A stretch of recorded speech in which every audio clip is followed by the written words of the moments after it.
વાવથરાદની દિયોદર તાલુકા પંચાયતમાં કોંગ્રેસનું શાસન. વાવથરાદની દિયોદર તાલુકા પંચાયત કોંગ્રેસના ફાળે.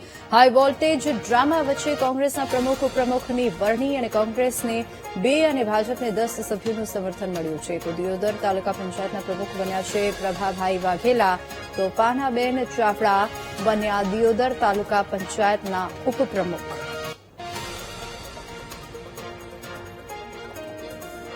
તો અનેક હાઈ વોલ્ટેજ ડ્રામા થયા બાદ આખરે પ્રમુખ અને ઉપપ્રમુખની ચૂંટણી યોજાઈ અને વાવથરાદની દિયોદર તાલુકા પંચાયત કોંગ્રેસના ફાળે આવી છે. તો હાઈ વોલ્ટેજ ડ્રામા વચ્ચે કોંગ્રેસના પ્રમુખ ઉપપ્રમુખની વરણી કરવામાં આવી છે. કોંગ્રેસને 12 અને ભાજપને 10 સભ્યોનું સમર્થન મળ્યું છે.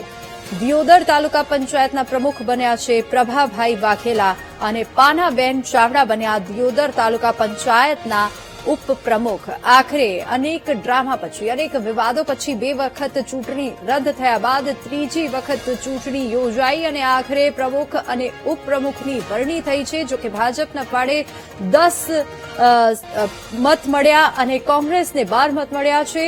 તો પાનાબેન ચાવડા બન્યા દિયોદર તાલુકાના ઉપપ્રમુખ. તો વાવથરાદની દિયોદર તાલુકા પંચાયતમાં કોંગ્રેસનું શાસન રહેશે અને પંચાયતના પ્રમુખ અને ઉપપ્રમુખની વરણી થઈ છે. હાઈ વોલ્ટેજ ડ્રામા વચ્ચે કોંગ્રેસના પ્રમુખ અને ઉપપ્રમુખની વરણી થઈ, જેમાં કોંગ્રેસને 12 અને ભાજપને 10 સભ્યોનું સમર્થન મળ્યું છે. તો દિયોદર તાલુકા પંચાયતના પ્રમુખ બન્યા છે પ્રભાભાઈ વાઘેલા અને ઉપપ્રમુખ બન્યા છે પાનાબેન ચાવડા. વાવથરાદની દિયોદર તાલુકા પંચાયત કોંગ્રેસના ફાળે. હાઈ વોલ્ટેજ ડ્રામા વચ્ચે ચૂંટણી યોજાઈ અને કોંગ્રેસના પ્રમુખ ઉપપ્રમુખની આખરે વરણી થઈ છે. તો દિયોદર તાલુકા પંચાયતના પ્રમુખ બન્યા છે પ્રભાભાઈ અને આ સાથે જ હાઈ વોલ્ટેજ ડ્રામા વચ્ચે પ્રમુખ અને ઉપપ્રમુખની વરણી થઈ છે.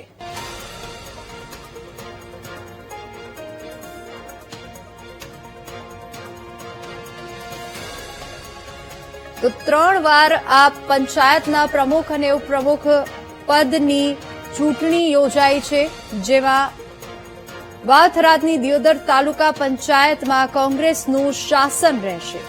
વધુ વિગતો સાથે સંવાદદાતા મોગજી આપણી સાથે ફોન લાઈન પર જોડાઈ ગયા છે. મોગજી, આખરે ત્રીજી વખત ચૂંટણી યોજાઈ અને હવે પંચાયતને તેના પ્રમુખ અને ઉપપ્રમુખ મળ્યા છે. કોંગ્રેસનું શાસન રહેશે. શું વધુ અપડેટ?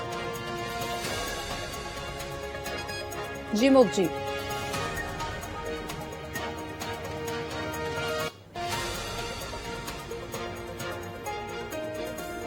જાહેર કરાઈ હતી આજે ચૂંટણી યોજાઈ હતી. આ ચૂંટણીમાં કોંગ્રેસના સત્તામાં આવી છે તાલુકા પંચાયતમાં અને તેમાં પ્રભાભાઈ વાઘેલા છે તે પ્રમુખ બનાવવામાં આવ્યા છે. એટલે કે હાઈ વોલ્ટેજ જે ડ્રામા ચાલતો હતો છેલ્લા 1 અઠવાડિયાથી અને 2 વાર ચૂંટણી પણ રદ થઈ હતી, ત્યારે કોંગ્રેસ દ્વારા પણ અનેક આક્ષેપો કરવામાં આવ્યા હતા કે ભાજપને સત્તામાં આવવા માટે કોંગ્રેસ સાથે આવું વર્તન કરવામાં આવી રહ્યું છે.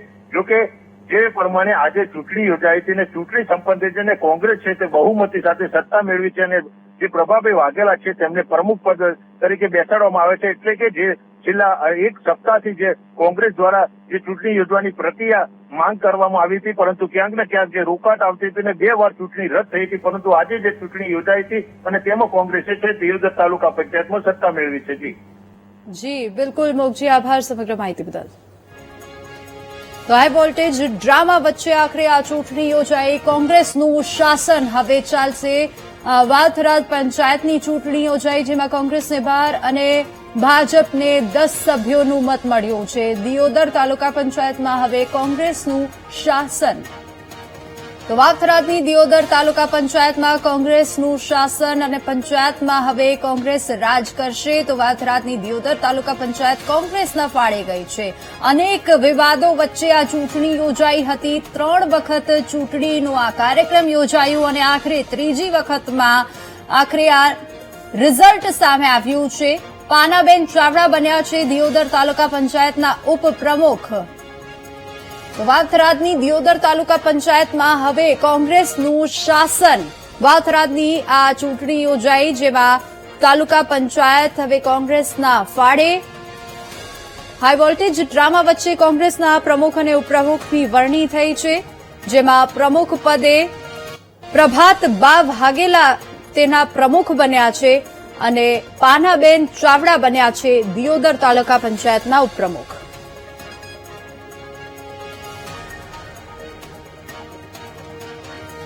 વાવથરાદની દિયોદર તાલુકા પંચાયતમાં કોંગ્રેસનું શાસન. વાવથરાદની આ ચૂંટણી યોજાઈ ત્રીજી વખતમાં આખરે પંચાયતને તેના પ્રમુખ મળ્યા છે અને ઉપપ્રમુખ મળ્યા છે, જેમાં પાનાબેન બન્યા છે ઉપપ્રમુખ તો પ્રભાતબા વાઘેલા બન્યા છે પ્રમુખ. દિયોદર તાલુકા પંચાયતના પ્રમુખ પ્રભાતભા વાઘેલા છે અને ઉપપ્રમુખના પદે પાનાબેન ચાવડાની વરણી થઈ છે. દિયોદર તાલુકા પંચાયતમાં કોંગ્રેસનું શાસન અને વાવથરાદની દિયોદર તાલુકા પંચાયત કોંગ્રેસના ફાળે ગઈ છે, જેમાં હાઈ વોલ્ટેજ ડ્રામા વચ્ચે આ ચૂંટણી યોજાઈ હતી. દિયોદર તાલુકા પંચાયતના પ્રમુખ બન્યા છે પ્રભાતબા વાઘેલા અને પાનાબેન ચાવડા બન્યા છે દિયોદર તાલુકા પંચાયતના ઉપપ્રમુખ.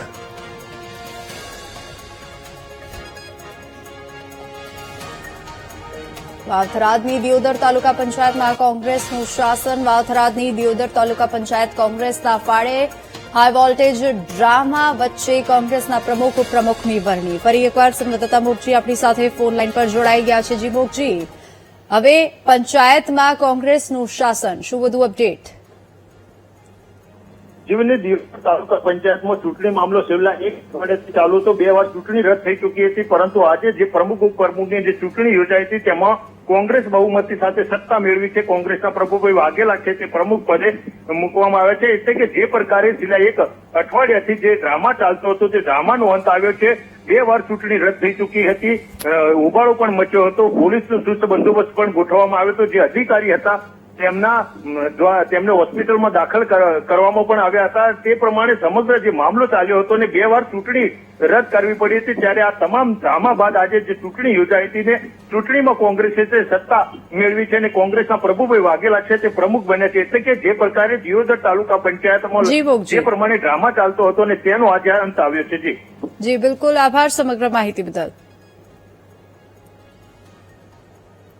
તો આપણી સાથે આ જ મુદ્દે ચર્ચામાં કોંગ્રેસના મુખ્ય પ્રવક્તા મનીષ દોશી જોડાઈ ગયા છે. મનીષભાઈ, ખૂબ સ્વાગત છે વીટીવી ન્યૂઝ પર. આખરે અનેક વિવાદો વચ્ચે આ ચૂંટણી યોજાઈ અને કોંગ્રેસનું શાસન તાલુકા પંચાયતમાં. મનીષભાઈ, શું પ્રતિક્રિયા? સૌથી પહેલા તો દિયોદરની જનતાને, બનાસકાંઠાની જનતાને ખૂબ ખૂબ અભિનંદન આપું છું. અમારા ચૂંટાયેલા તમામ સદસ્યોને, જેને જનતાએ કોંગ્રેસના પંજા ઉપર વિશ્વાસ કર્યો, એ તમામ ચૂંટાયેલા સભ્યોને પણ ખૂબ ખૂબ અભિનંદન આપું છું.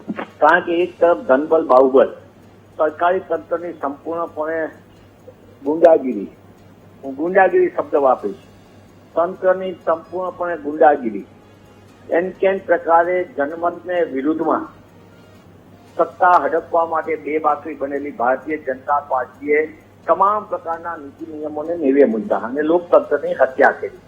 પહેલે દિવસે નિયમ મુજબ ચૂંટણી જાહેર થઈ, તે દિવસે અધિકારી ગાંધીનગરમાં બેઠેલા તંત્રી મંત્રીના હિસાબે વિલંબથી આવ્યા પછી જે રીતે એમને સ્ક્રિપ્ટ લખી હતી એ પ્રમાણે વિવાદ કરવામાં આવે ભાજપના સભ્યો દ્વારા અને સભા મુલતવી છે. ત્યારબાદ બીજી તારીખ આપવામાં આવે, ત્યારે પણ એ હોસ્પિટલમાં દાખલ થઈ જાય. આજ દિન સુધી હોસ્પિટલમાં એનો રિપોર્ટ નથી આવ્યો કે એમને ખરેખર તકલીફ શું હતી. એમના મગજની અંદર ભારતીય જનતા પાર્ટીના કેસ પીડા વિનાના કાર્યકર્તા તરીકે અધિકારી વર્તે, તેમ છતાં કોંગ્રેસના સભ્યો અને કોંગ્રેસનું સંગઠન અડીખમ. અને આજે અંતે જે દિયોદરની જનતાએ વિશ્વાસ મૂક્યો હતો એ વિશ્વાસનો આજે વિજય થયો છે અને કોંગ્રેસનું બોર્ડ બન્યું. હું આપના માધ્યમથી એ પણ વાત કરી કે કોંગ્રેસને સોંપાયેલી દિયોદરની તાલુકા પંચાયતી રાજના તમામ નિયમોનું સંપૂર્ણપણે પાલન કરીને દિયોદરની જનતાને ન્યાયરૂપ તમામ સમાજને ન્યાય મળે તે દિશામાં કામ કરશે. લોકોનું ભલું થાય, લોકોને સુવિધા મળે, મળવાપાત્ર લાભો મળે, સરકારી યોજનાનો લાભ મળે, એની માટે દિયોદર તાલુકા પંચાયતનું કોંગ્રેસના તમામ સભ્યો એ દિશામાં કામ કરશે. એ વિશ્વાસ સાથે હું આપના માધ્યમથી પુનઃ અમારા પ્રમુખ ઉપપ્રમુખ સહિતના તમામ સભ્યોને ખૂબ ખૂબ અભિનંદન આપું છું અને દિયોદરની જનતાને પણ અભિનંદન આપું છું. જી બિલકુલ મનીષભાઈ, આપ અમારી સાથે ચર્ચામાં જોડાયા તે બદલ ખૂબ ખૂબ આભાર.